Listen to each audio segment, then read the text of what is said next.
Salut tout le monde. Aujourd'hui, pour répondre à la demande de pas mal de personnes, je vais vous présenter l'édition Full Sleep But Blue du film A Bittersweet Life.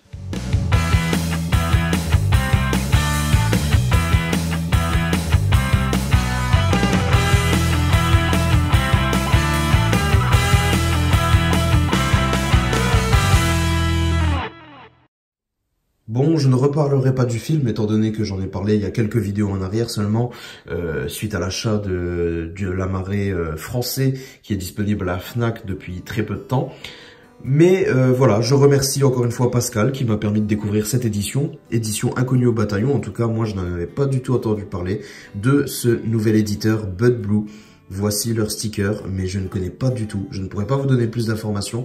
Je ne sais pas ce que c'est, je ne sais pas s'ils ont d'autres projets, je sais pas, j'en sais rien. Tout ce que je sais, c'est que c'est leur édition numéro 1. Donc, à voir si ça persiste, s'il y a quelque chose d'autre qui va sortir, on verra bien.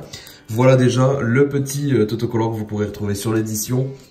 Et on va faire le tour déjà, comme d'habitude, hein, du fourreau, ensuite des goodies et pour finir le steelbook comme je fais à chaque fois. Donc le fourreau, le voici. Regardez-moi ça, il est plutôt réussi, même s'il reste assez sobre. On a ce visuel sur notre acteur principal avec de jolis reflets un petit peu partout. Nous avons également le titre qui est légèrement embossé, hein. On a un petit peu de relief, ça rend plutôt bien. La finition a l'air très sympa. Sur la tranche, on retrouve le titre également avec un espèce de relief, hein, encore une fois. Les petits logos, y compris le leur.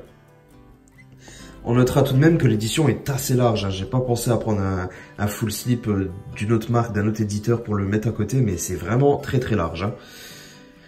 Ça fait presque le double d'un... Enfin non, j'abuse, mais il y a la moitié d'un fourreau que vous pouvez rentrer en plus à côté, quoi, j'ai l'impression. C'est quand même assez énorme. L'arrière, par contre, reste assez sobre, hein, mais en réalité, c'est la continuité de cette image. Donc voilà, ça fait un peu vide, mais voilà. Je me demande bien ce qu'il y a écrit ici. Je ne sais pas lire ceci.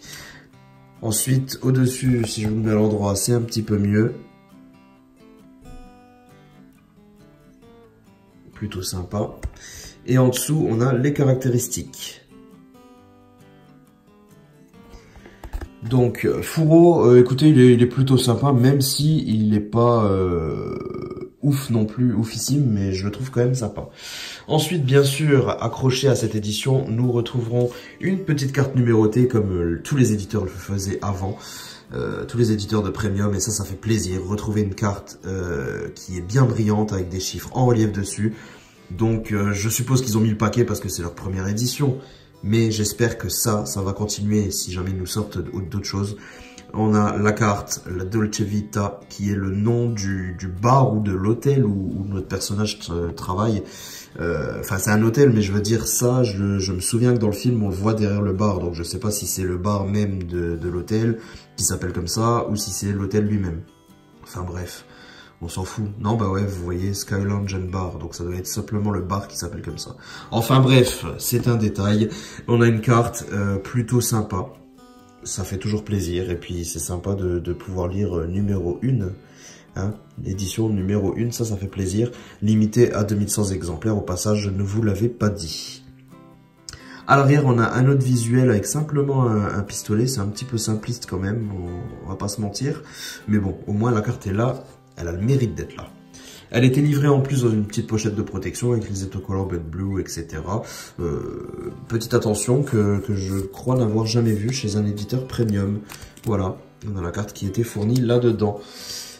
Ensuite, à l'intérieur de ce fourreau, on retrouvera une chose qui prend beaucoup d'espace. Voilà pourquoi le fourreau était si énorme. On a le scénario book qui est fourni avec...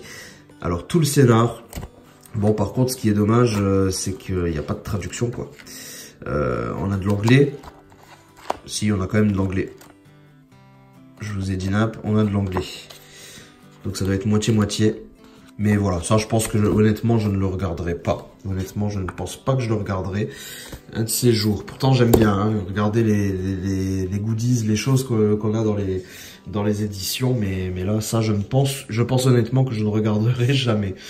Ensuite, ce qu'on retrouvera bien entendu le folder habituel, hein. On a un très beau folder bien soigné, et ça je trouve ça vraiment assez rare maintenant. Les folders sont généralement de qualité un petit peu en dessous de ça ces derniers temps chez différents éditeurs, notamment chez HDZeta, que je trouve vraiment que ça devient de pire en pire. Mais voilà, bonne photo, pas de souci. On pourrait dire que ça fait un poil répétitif, mais bon non, c'est pas exactement le même visuel, donc ça passe. À l'arrière, on a simplement ceci. Et à l'intérieur, on retrouve hop,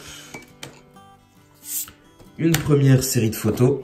Photos en papier brillant, je tiens à le souligner. Chose assez rare maintenant également. Par contre, les photos sont pas d'une qualité oufissime, honnêtement. Bon, le film n'est pas tout jeune non plus, mais quand même. Il y a peut-être moyen d'avoir des clichés de meilleure qualité, je sais pas. Bon, écoutez, c'est pas trop mal. Au moins, j'apprécie que ça soit sur un joli papier. Et dans ce folder, on retrouve également un petit livret avec la demoiselle du film. Encore une fois, la qualité, ça respire vraiment la qualité, hein. Je sais pas si ça se verra en vidéo, mais je sais pas. C'est vraiment plutôt bien soigné. Et à l'intérieur, on va retrouver pas que des photos, on retrouve aussi un petit peu de texte.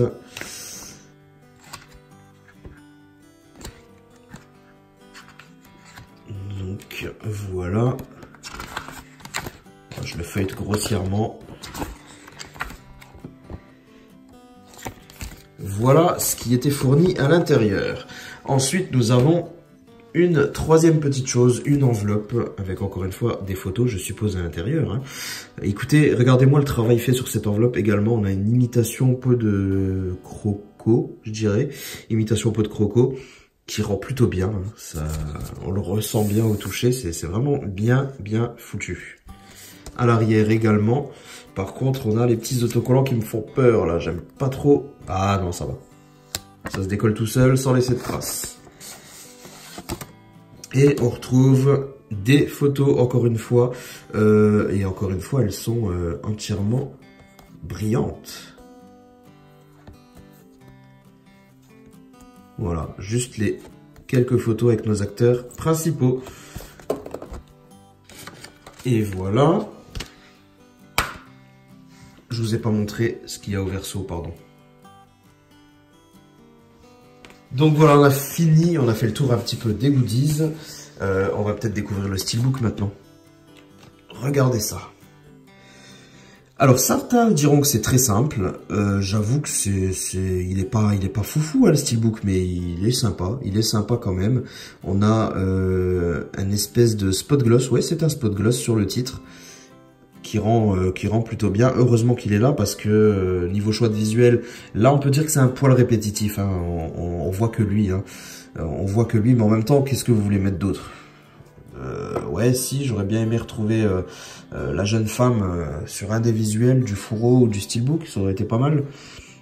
Mais non, mais c'est pour chipoter, hein, parce que le steelbook est quand même très bien, le choix de visuel est cool aussi. C'est vraiment pas mal. Et puis, heureusement, comme je l'ai dit, parce que le steelbook n'est pas glossy, donc heureusement qu'on a quand même du spot gloss sur le titre. Ça rend plutôt bien. On a des reflets métalliques sur tout ce qui est traces de sang. Donc ça aussi, ça ressort plutôt bien. Ouais, moi ça me va. Sur la tranche, on a simplement le titre et, si je ne m'abuse, une continuité. Ouais, c'est la continuité de l'image, j'ai l'impression. Ouais, c'est pas trop mal. Et à l'arrière, on retrouve simplement ceci. Donc c'est la continuité de l'image. Voilà, ça prend son sens quand on l'ouvre entièrement. C'est pas trop mal, c'est pas trop mal. Moi, j'aime bien en tout cas. Ça reste assez basique, hein, comme je l'ai déjà dit, mais je pense que ça vaut quand même le coup. Voici la sérigraphie du disque, malheureusement pas de sous-titres français, hein, sur ce film. Hop. Et l'artwork interne, le voici. Voilà, donc pour chipoter globalement, je dirais que c'est un peu répétitif, on retrouve beaucoup d'images un peu similaires. Elles sont différentes, mais ça reste toujours à peu près la même chose. Voilà, c'est pour chipoter, mais je suis globalement très satisfait tout de même de cette édition parce que c'est vraiment un film que j'aime bien, un film que j'aime beaucoup, donc je suis content d'avoir un joli premium qui coûte pas trop cher en plus, hein. Vous pouvez vraiment le trouver pour environ 40 €, frais de port inclus. Ouais, je crois que c'est ça, j'ai dû payer 39 ou 40 € frais de port inclus. Donc voilà, il faut pas hésiter à se lancer. Je trouve que cet éditeur, ça promet pas mal. Peut-être qu'ils ont mis le paquet parce que c'est leur première. Et je sais pas.